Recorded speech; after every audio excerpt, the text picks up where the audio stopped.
Spoiler warning! Geeky TV is a podcast where two friends talk about / review the latest episodes of all the shows they watch. In order to do so, they give out spoilers. If you do not want to be spoiled, do not listen. Enjoy!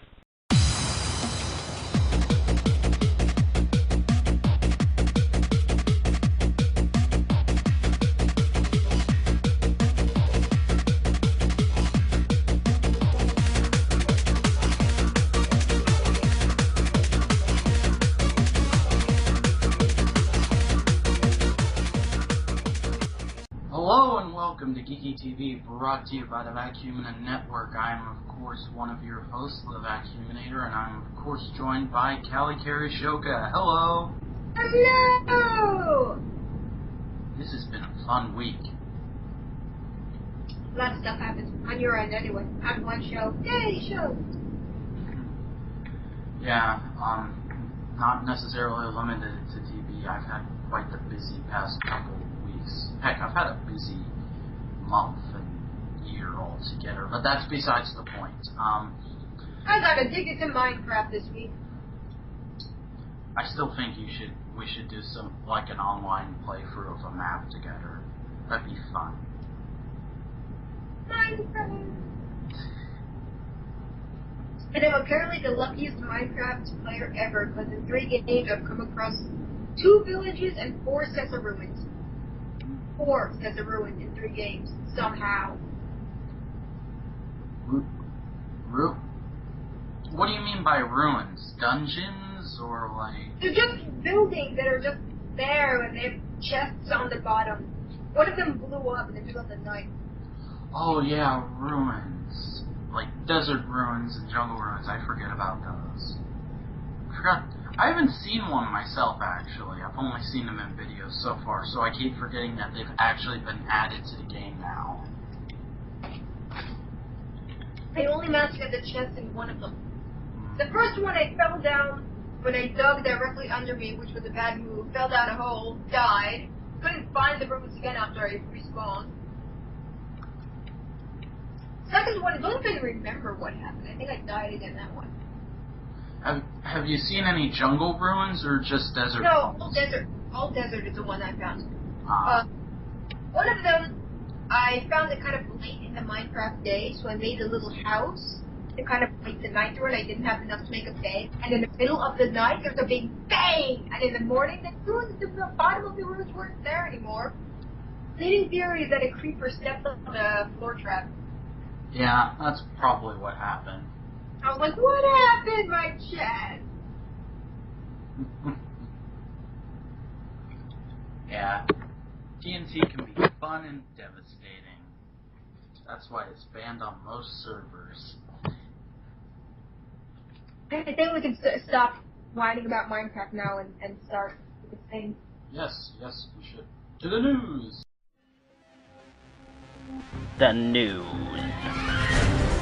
First up in the news, we have, they're trying to do another Wonder Woman reboot of the TV show. I don't think we've learned our lesson, have we? I'm sorry, but I don't think at this point, with the last Wonder Woman pilot we got, I don't think superheroes can work in TV at all, much less Wonder Woman.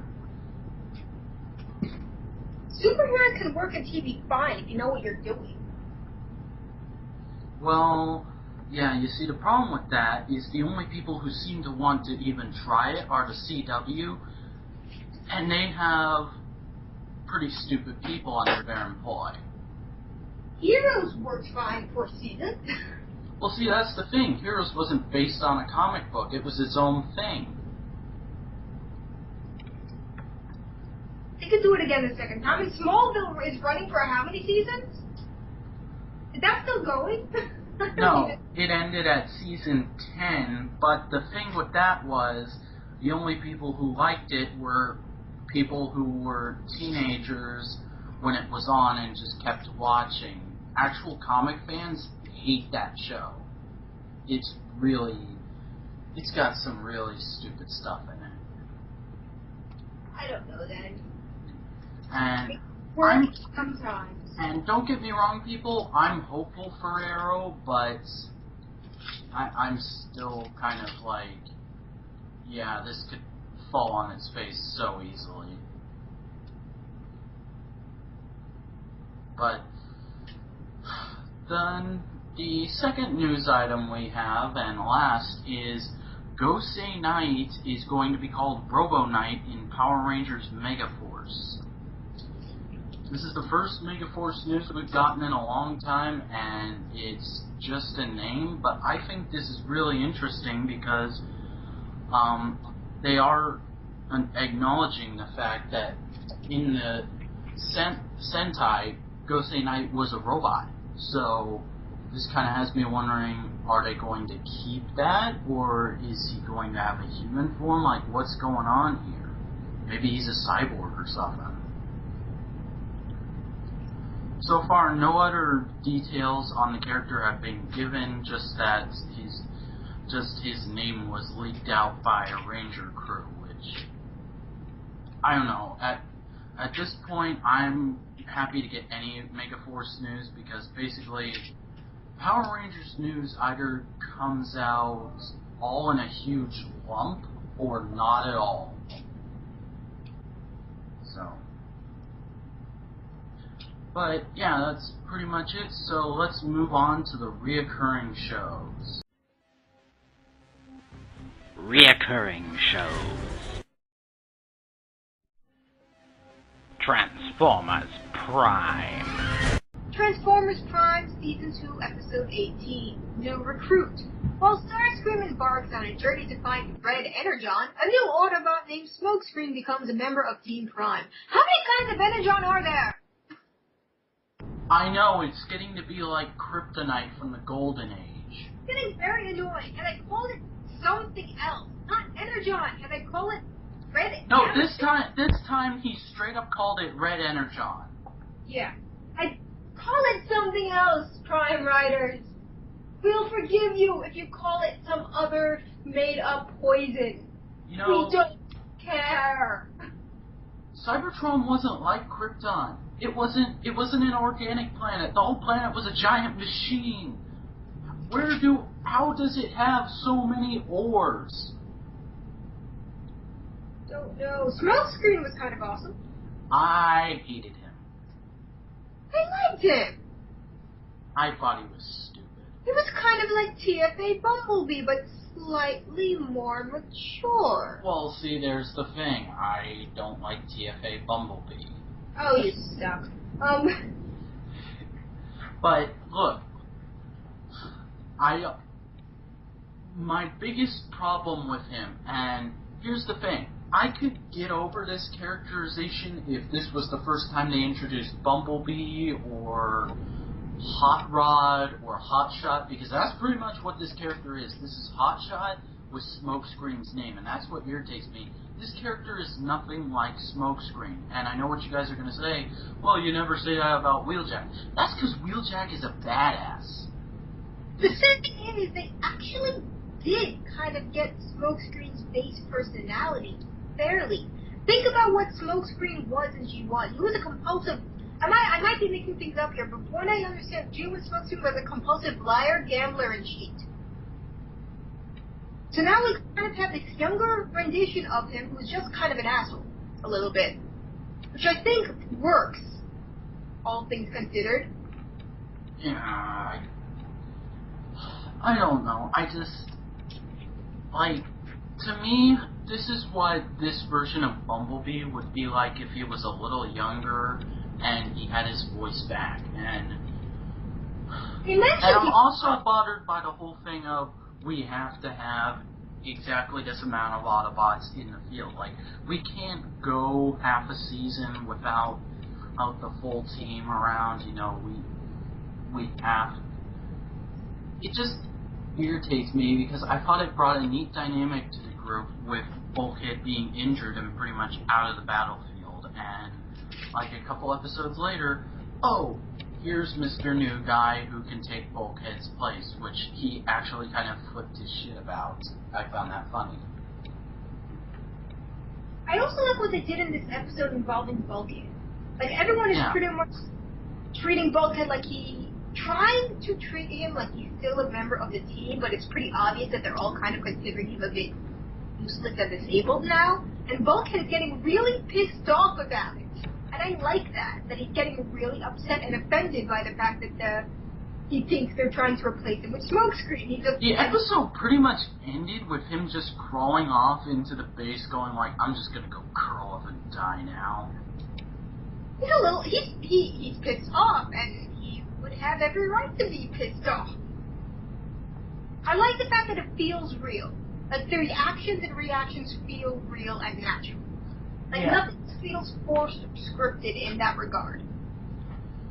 And this is something that I expected to happen, and because I expected it, I kind of didn't want it to happen, but at the same time, they kind of handled it as best as they could, so I don't really have anything to complain about with that. My biggest problem with this episode was just I don't find Smokescreen to be a very good character. Who knows, he could change for the better in future episodes, but you know what they say about first impressions. Here's what they could have done. They could have kept Bulkhead in stasis for the rest of the season and then eventually just forget about him. They could have done that, and they didn't. Well, I'm not saying they should just straight up forget about Bulkhead. I'm just saying I would have liked it better if he was still there and they didn't introduce someone new, at least until next season. I don't know, I like what they did. I actually really do like what they did this time. Well, I'm not gonna sit here and argue with you for an hour. I'm just gonna, that's just my piece on this episode, and like I said, for all I know, I could end up loving, I forgot his name, Smokescreen in future episodes, but for now, he's just kind of an annoyance to me. Say so. You're entitled to that opinion. So, all in all, I think I'm going to give this episode a 4.5. I'm giving it an 8. I really did like this episode. Doctor Who. And next up in the recurring shows, we have Doctor Who, Season 7, Episode 2, Dinosaurs on a Spaceship. The Doctor attempts to prevent the destruction of an unmanned spaceship with a cargo of dinosaurs alongside Rory's father Brian, Queen Nefertiti, and an Edwardian explorer. This, for all the complaints I had about Asylum of the Daleks, this episode makes up for that, and I really do like it. I do still have a couple of questions and qualms, but they're a lot smaller now, just because this episode was a fun romp, and we haven't had one of those since... I don't think we've had one of those since The Lodger in Season 5, so... I really like this. I did have a few problems. Basically, I'm going to run through my problems first and then get through my good points, because I do have a lot more good points with this episode. Number one, why would the Doctor leave Queen Nefertiti with Rodell? I get that they kind of fell in love during the course of this episode, but that seriously screws with the timeline, and I can't see the Doctor ever doing that. So that kind of bothered me. And then the other thing is,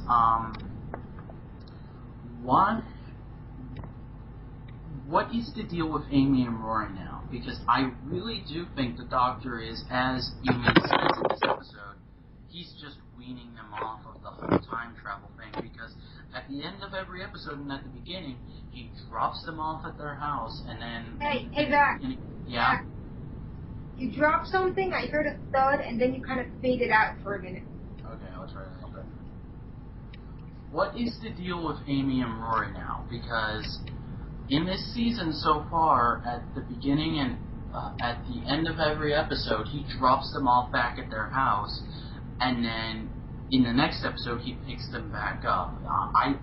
And there's even a scene here where Amy goes like, "It's been 10 months since I last saw you. Are you trying to wean us off of time travel or something?" And he goes, "No, of course not. I seriously want, somehow, I want them to get into the Doctor's head in the next episode and tell us what he's doing, because honestly, he's never done this in a show before, and he seems to be just randomly picking them up without any care in the world when he needs them, and that doesn't seem like a very doctor-y thing to do, if that makes any sense. And I did have one other complaint, but I can't really remember what it is, so I'm just gonna skip over it. Good points. I really like the villain for this episode. That it's not too often that we see just a guy who's just a cold-hearted, you know what, in an episode of Doctor Who. Usually it's like, well, you can kind of understand this guy, but the way he's going about his actions are completely wrong. But this guy was just like, no, I'm out to steal historical people and make a profit off of them. And I thought that was very interesting, because I don't think I've seen that in science fiction anywhere before. Just like, oh, I'm going to steal dinosaurs because they're going to be worth a lot of money on the black market. Now it's like 78,000 years since they died. And I know that's not how many years it's been since the dinosaurs were extinct. That's how that was just a guesstimation of where they were in the episode. And I really did like Rory's dad in this. I remember in the previews I was expecting him to just be annoying and like, why are you here? But he really did turn out to be a good character. He's not my favorite side character in Doctor Who ever, but I did like him a lot, and I hope somehow we see him again, because he's played by one of my favorite actors who you may or may not know as Arthur Weasley from the Harry Potter movie. And I did just remember my only other complaint about the episode was, and this is really just nitpicking, but up until about the second commercial break, when they came back from that, I felt like the episode was just moving too fast with me. I was barely keeping up with it, and I understand that it had to move that fast, because there's a lot of stuff that you have to get done to assemble all these characters in the beginning of the episode and find out what the situation is. But at the same time, I'm used to Doctor Who being like, oh, we've just arrived on this alien planet and we're going to have a look around, and oh, look, something bad happens to be happening. Let's go and try and help out with that. And instead it was the Doctor discovering something, going to this military force who was like, we're going to destroy this thing if it keeps coming towards us, and saying, no, give me like 20 minutes, and I can check it out. And then he goes and assembles a bunch of people to do that. Like, I don't think I've ever seen that in an episode before, and it just kind of threw me off. But overall, I did really like this episode. Just had a few small shortcomings, and I just have some big questions with the series overall right now. But I think I'll give this episode a 7.5. It was very good.